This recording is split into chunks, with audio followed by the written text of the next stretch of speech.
Good afternoon and thanks for joining us. Some parts of the valley could get a hit of some rough weather later today. Let's check in right away with meteorologist Robert Hahn. Robert? And we have seen some storms even this morning and into the early afternoon hours. Those storms weakening later on today. That risk for some strong and severe storms. Right now, temperatures a mix of some 70s and some 80s. Areas that have seen a bit of sunshine have warmed into the low 80s, including Crookston at 82, 81, Roseau, Baudette, and Thief River Falls, 80 degrees.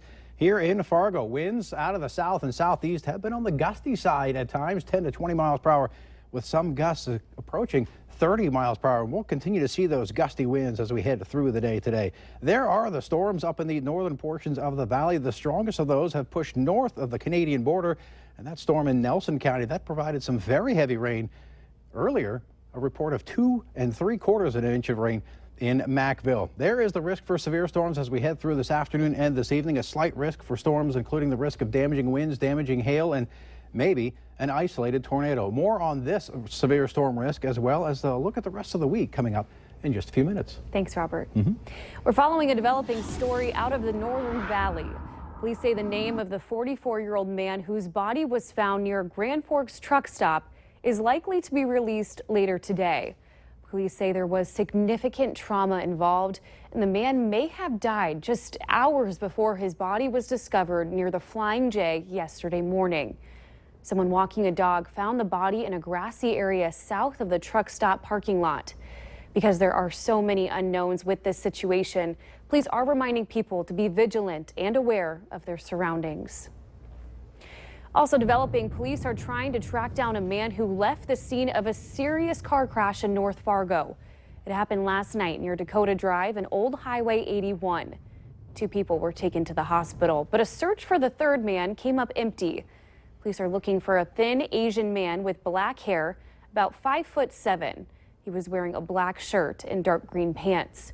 Be sure to call Fargo Police if you have any information about the crash.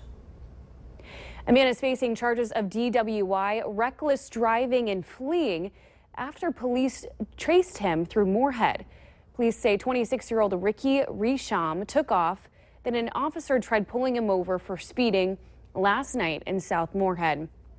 The car chase ended on Old Highway 52 when Risham crashed into a ditch.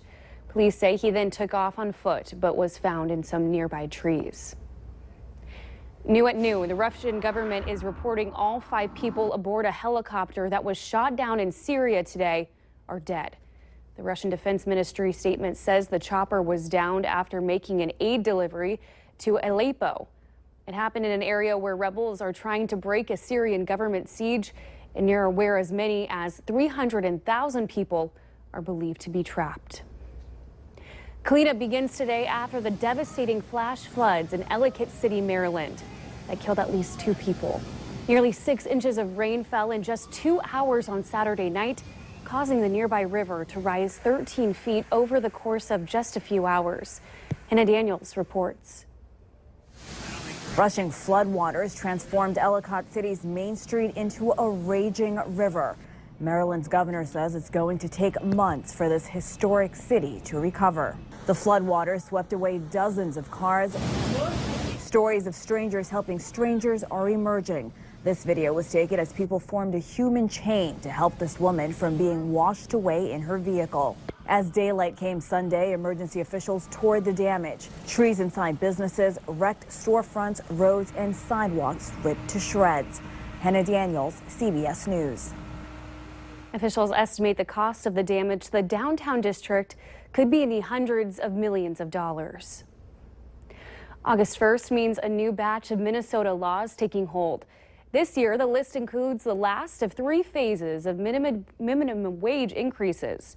Today, it jumped from $9 to $9.50 for large companies and from $7.25 to $7.75 for small companies.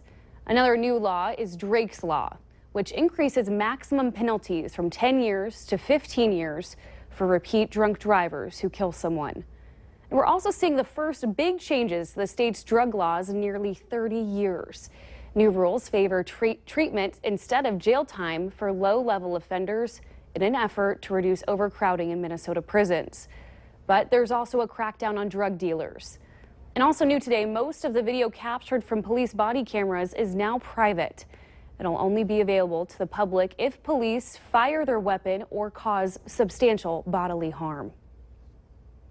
North Dakota lawmakers are gathering in Bismarck tomorrow for a special session to deal with a multi-million-dollar budget crunch. The state is projected to be more than $300 million in the red. That's even after 4% across-the-board budget cuts earlier this year. In our election coverage today, Donald Trump is facing more criticism over a dispute he has with the family of a Muslim American soldier who was killed in the line of duty. Craig Boswell has the details from the White House. Khizr Khan, the father of a fallen U.S. Army captain, says he won't back down from Donald Trump. And we will continue to speak up until this candidate behaves in a dignified manner deserving of the candidacy of this office. Khan first came into the nation's consciousness last week when he spoke out against Trump during the Democratic National Convention. You have sacrificed nothing.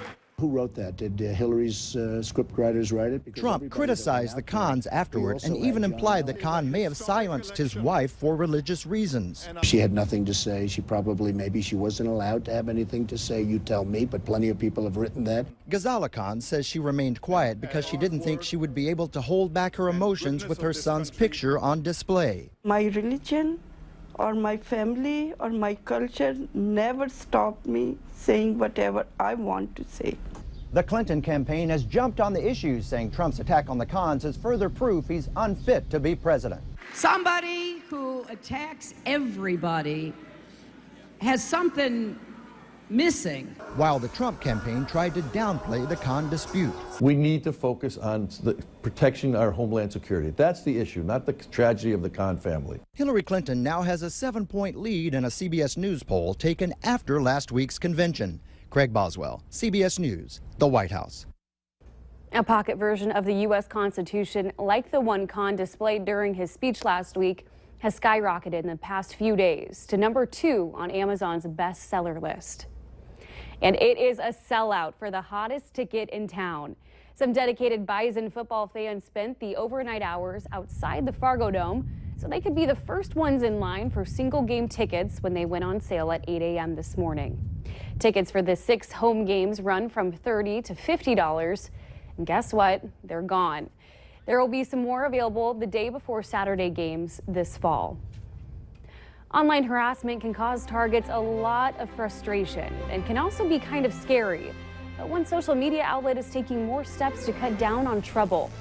Coming up at noon, changes ahead for Instagram.